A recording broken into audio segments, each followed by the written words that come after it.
This is the Higher Ed podcast, presented by eCity Interactive. eCity creates websites, marketing campaigns, and magic for higher ed institutions large and small. Every digital challenge has a solution. eCity's talented team of problem solvers will help you find yours. And now, here's your host, Stephen App. Hey everybody, and welcome to Season 2, Episode 18 of the Higher Ed podcast. I am your host, as always, Stephen App, and we have a great show for you today. My guest is Nate Hibma. He is the Assistant Director of Web Services at Calvin College, the great Calvin College of Michigan.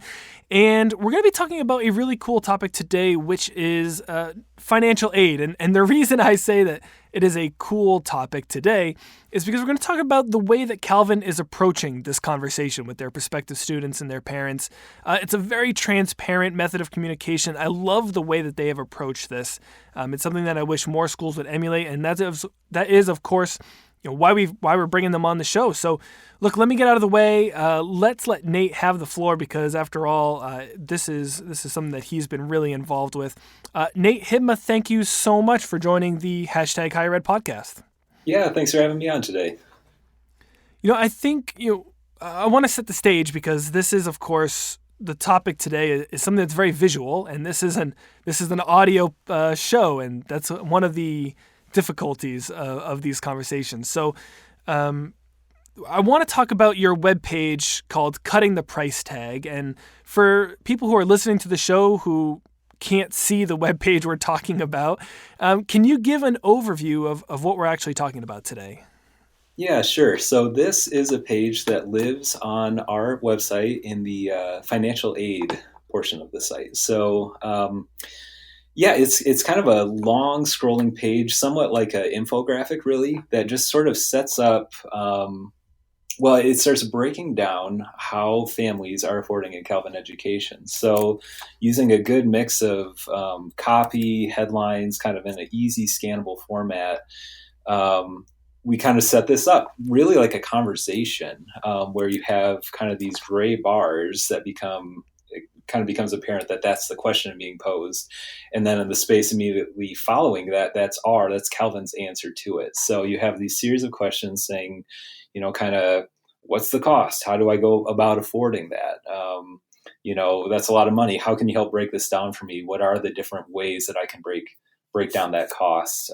And that's it. It's just it's a long kind of conversational page. I think it's really interesting the way you've approached this. The cost of attendance, tuition, financial aid.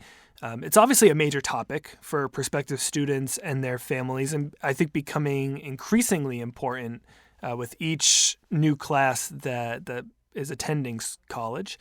Can you tell me how your team arrived at the decision to publish content like this publicly on the Calvin College website rather than what most schools do, I think, which is maybe put some bullet points on the public-facing site and then really leave some of the detailed conversation to more interpersonal small group settings?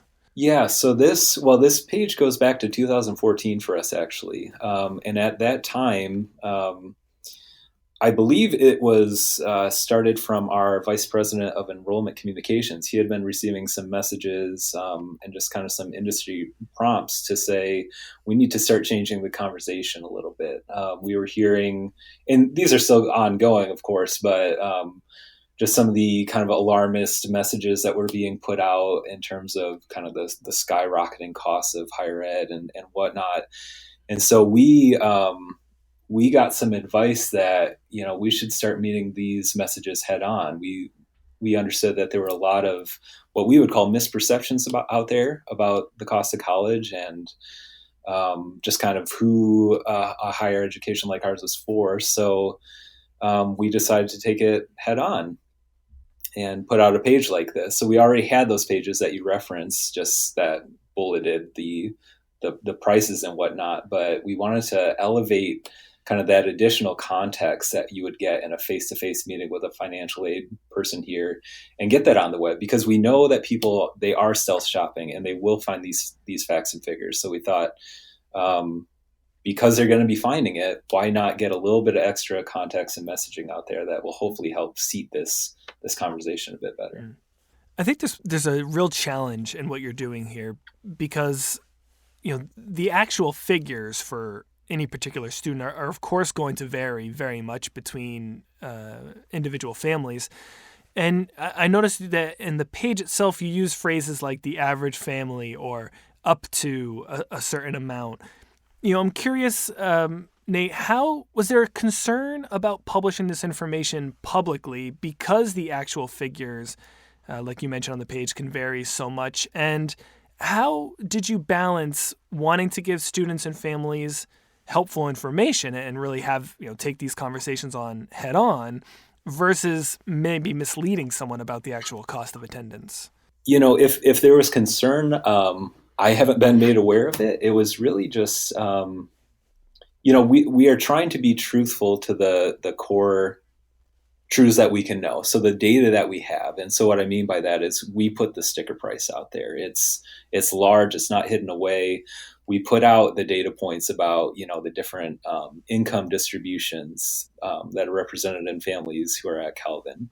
So we put that stuff right up at the top. We're not trying to kind of hide that away or do any sort of smoke and mirrors business. And we're just being frank about that. And then the points that we can't know, because there are a lot of different people viewing this, we're pretty upfront about that too. And so, we even say on the page, matter of factly, if the question is how much can I expect my actual cost to be for college, we can't know that right now. We can't know until you go through the process of applying. And then we'll be able to determine that exact number. But that's not us trying to, skirt the issue. We're just saying that's impossible. But everything else that we can know, we're going to lay that out for you. And it's really, again, just saying, it's more than just that first figure you see. You have to understand these things in context. And that's really the goal of the page. So Nate, you don't just talk about the cost of attendance on this page. You start there, of course, but you eventually transition into discussing student loans and student debt, as well as outcomes and loan repayment rates. How did your team come up with the idea of what content to actually publish on this page? Yeah, so it really is just kind of a recreation of a conversation that would happen here between our financial aid staff and a prospective family. So, a face-to-face conversation or a phone call that they would have.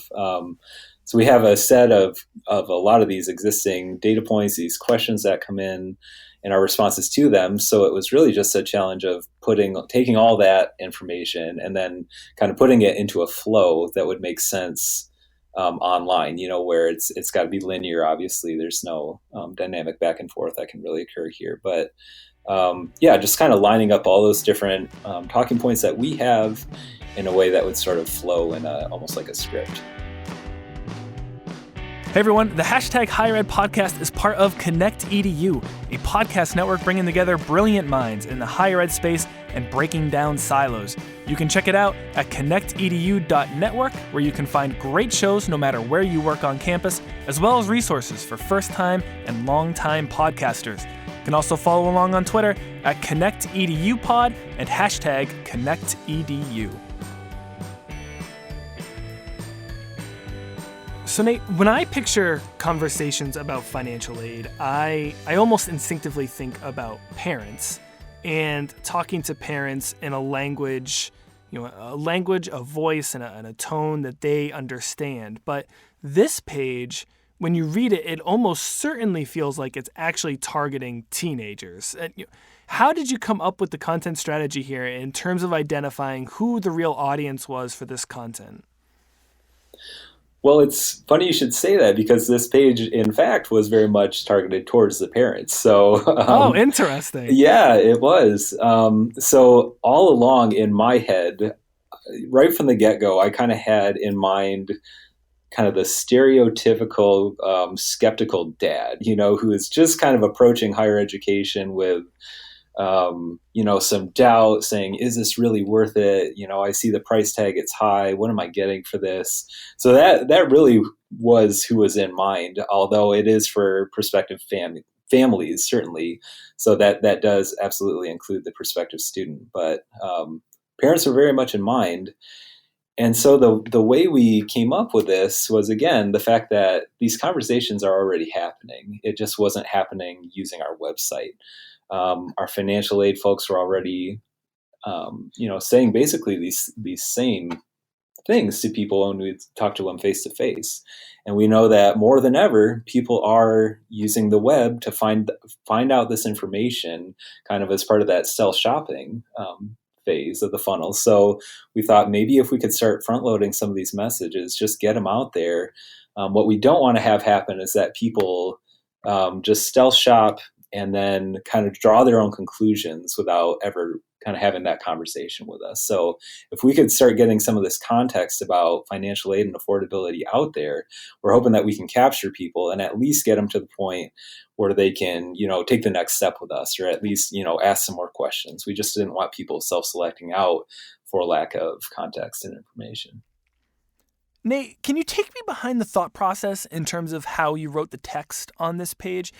I know you mentioned these are conversations that are already taking place privately, but it feels to me like you took that conversation and almost literally transcribed it onto a public webpage. I mean, it's very casually written, and I mean that as a compliment. So I'm wondering if you can take us through your thought process in terms of drafting this content in that more casual style as opposed to something maybe written a little bit more formal.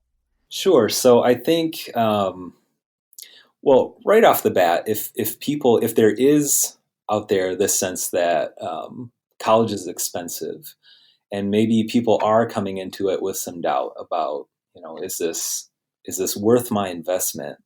My approach to that was saying, what can I do to kind of level with you so that you can trust that what we're saying is true, that we're not, again, trying to pull sort of a smoke and mirrors show, but that this is just us having a frank conversation, just like we would in person. So I think the tone kind of reflects that, wanting this to be a conversation, not kind of wanting to set up this us and them sort of thing, but let's just level with you. Let's talk about this. And so that's reflected, in the tone. It's reflected in how we don't hide the sticker price way at the bottom. We don't make you hunt for it. It's just right there. And we hope that by doing this, we could at least establish a bit of trust or some authenticity to where what we're saying is more believable. If there is kind of that common meme out there that college and higher education is just sort of the ivory tower elites, we don't want to sort of play into that by using insider speak and language that, generally folks can't understand. We just want to have a plain and clear conversation. It's interesting, Nate, because we're talking about language and the tone of the language, but there's so much more to this page than that. You mentioned earlier, it's meant to feel like an infographic, and certainly you back that up. You regularly feature charts and icons and graphics as part of this page. Why was that important to you to add these kind of visual elements to the actual language of financial aid? Sure. So I don't know about anybody else, but one of the most daunting things for me on a web page, especially if it's a tall or long scrolling web page, is just to see a wall of text there. So to make this digestible, really, I think one of the best things that we can do is make it easily scannable, break up that text with some good looking graphics. I don't know about other people, but when I first come to a web page, one of the first things I'll do is kind of scroll down, see kind of what I'm dealing with here, what sort of investment this might be of my time, and then I'll scroll right back up to the top. So for folks coming here and seeing that, I didn't want them to kind of get scared away right from the outset. So if you kind of see that all the way down, we're using text and images, hopefully that will inspire engagement from people. So again, for me, images help get the message across. I think the best type of content is content where visuals and writing are working together in tandem, not against each other. And I think, I'm probably more visual than some people, but I think we all, would agree that, an image can say 1,000 words. So, the more we can use them to help this really sink in for people, to help them come away and say, aha, I get that now, the better. Hey everyone, a quick shout out to the agency that makes this show possible, eCity Interactive. I really do love coming to work every day at eCity, and that's not just because everyone shares my love of donuts. But that's really because I get to collaborate with a talented team working on everything from user experience to content and digital marketing to web design and development and a whole lot more. Our work has earned us an incredible roster of education clients, including the University of Pennsylvania, George Washington University, Petty School, Cornell, Drexel, Rutgers, and many others. So if you're looking to improve your web and digital presence and better communicate your school's story, visit us online at ecityinteractive.com and get in touch. So Nate, we all know that just because you build it, this is not Field of Dreams. It does not mean that they will come. How have you worked to get this content in front of the people, the parents, the skeptical dad, who needs to see it? Sure. So I mentioned that this page came out in 2014, and we've been using it ever since. So our process has evolved a little bit over those years. One thing we've been doing the entire time is there's a corresponding print piece that goes along with this. And that's part of our enrollment communication strategy. So for those who might not encounter this page online, we sent that print mailer out to every household. But beyond that, we've changed some things around on our larger college website lately. We made some specific changes to the homepage and top levels of the site, and there we now have a section that has some calls to action right there available on the homepage and top levels. Some of those top things that prospective families would want to see. So things like, request more info, plan a visit, but also cost and aid. We know that people come to the site looking for that. So right there on the homepage, along the right-hand side, you'll now find a cost and aid button that you can click. And then one of the options within that is coming to this page here. So we've really been pushing this online, making it easy to get to. We know that people will find this message anyway, so why make that difficult for them? Yeah, for you specifically, Nate, when you look at your analytics reports for this page, how are users mostly finding this content? Is it getting a lot of organic search traffic because, like you mentioned, this is a conversation that is taking place, and not a lot of other schools are, I think, addressing it in the way that you are. Yeah, so the breakdown is it's about 50% is organic traffic, 20% comes direct to the page, and 8% is referred from within other places on calvin.edu. But yeah, a lot of people seem to be finding this. Some of the top searches are Calvin College tuition, Calvin College financial aid, Calvin College costs, things like that. People are finding this page for searches like that. And Nate, we talked earlier in the show about the other information that you're including on this page. We mentioned the career outcomes, for example. At the bottom of the page, one of the things that I thought was really interesting is we had videos and a carousel with student stories or alumni stories, CTAs to request information or kind of dive deeper into engaging with Calvin College. Are you tracking those events at the bottom of the page? And is there anything interesting that you're seeing in terms of what the next step is for visitors of this particular webpage? Yeah, so we have some analytics going on this. We find that about a third of page visitors get all the way down to the bottom. In comparison to other, especially tall, long scrolling pages like this that we have on our website, that's really good. And yes, those three call to actions at the very bottom of the page, those get quite a bit of play.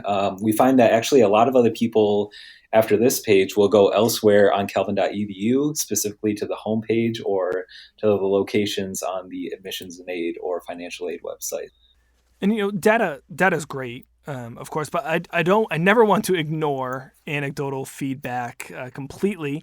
Internally, externally, what have you heard from your target audience about this page, or maybe what have you heard from your financial aid office in terms of what they're hearing about this page? Yeah, so the response, the anecdotes, they've been almost entirely positive. we collect some data from students that just gets a sense for, what materials have they seen of Calvin and what kind of played into their decision to come to Calvin. And so we will hear this piece referenced in that. I saw your affordability page, and that really helped break down things for me. We've heard similar anecdotes from people meeting with our financial aid team that, this page really helped set some of that context, help them understand, okay, I can do this. So it's been really positive. And we talked a little bit before about the tone. We weren't quite sure putting something like this out there, a tone that's so kind of colloquial and down to earth, but the response has been really great to that. We haven't had people kind of come and say, this wasn't the serious tone I expected, or anything negative like that. It's all been really positive. And it seems like people generally are really appreciative that we, I guess, leveled with them. It seems to be a real appreciation just for that plain speak language that we're using here.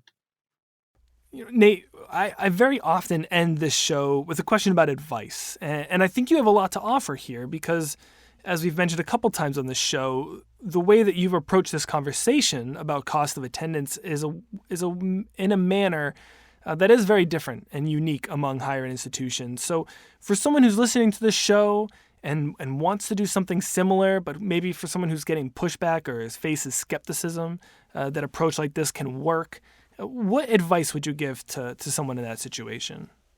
Yeah, so for us, we're just finding more and more that we're having to change our approach to getting these messages out there, that it's not enough for us to sit back and hope that people will kind of come to us for this information, hope that they'll see our messages online and understand them the way that we hope they will.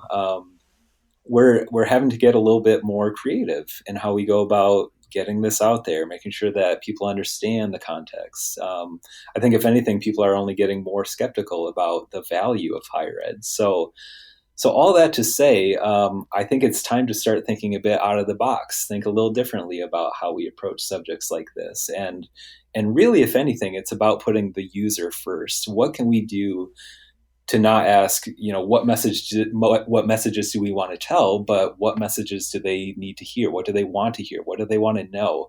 How can we get out of the way? How can we get our kind of higher ed speak out of the way and talk to them on a level that they understand? And so that's what this page is trying to do. And again, we've only heard good feedback about that. So I think if people are worried about setting up something that maybe feels a little bit too frank or honest, it's kind of like, what's the fear? I think people will really appreciate being spoken to on their own level when it comes to topics like this that can be pretty daunting or kind of off-putting because of their complexity. Well, Nate Hibma, thank you so much for joining the hashtag Higher Ed podcast and really shedding light on what I think is a really cool project you have going on over at Calvin College. A few things before we let you go. Of course, each week we always ask a few housekeeping matters of our guests. First of all, where can listeners find you online, or how can they best contact you if they have questions about this project at Calvin? Well, thank you so much for having me. It's been a real pleasure to speak with you about this. As far as where can people find me, I am ashamedly not very active on social media. So the best way to get through to me would just be to send an email to nhibma, that's NHIBMA 24 at calvin.edu. I check my email, but I do not have Twitter, and I have a LinkedIn account that doesn't even have a profile picture on there yet. So I was afraid I was reaching out to a robot. Yeah, I've got some work to do. I promote other people's, but not myself. So. Well, hey, speaking of that, each week, of course, on this show, we ask our guests to give a social shout out to a colleague or individual that deserves more recognition of their work. And Nate, I know that you had someone in mind for this, so the floor is officially yours. Yeah, so I'd just like to call out a colleague here at Calvin, somebody I work with here on our web team. His name is Luke Robinson. He's on Twitter at Luker, that's at Luker. He is a great guy. He's been doing this a lot longer than I have. He's a source for knowledge here at the school. And he does a lot of great work behind the scenes. Just he helped me today get ready, finding out data for us. He watches our analytics, and just in general keeps our site running smooth. So Luke Robinson, great guy to follow. Well, go follow Luke. Go email Nate. I usually would say go follow Nate, but if you have questions, definitely get in touch with Nate. And one more time, Nate Hibma, thank you so much for joining the #HireEd podcast. Yeah, thanks a lot. It's great to be here.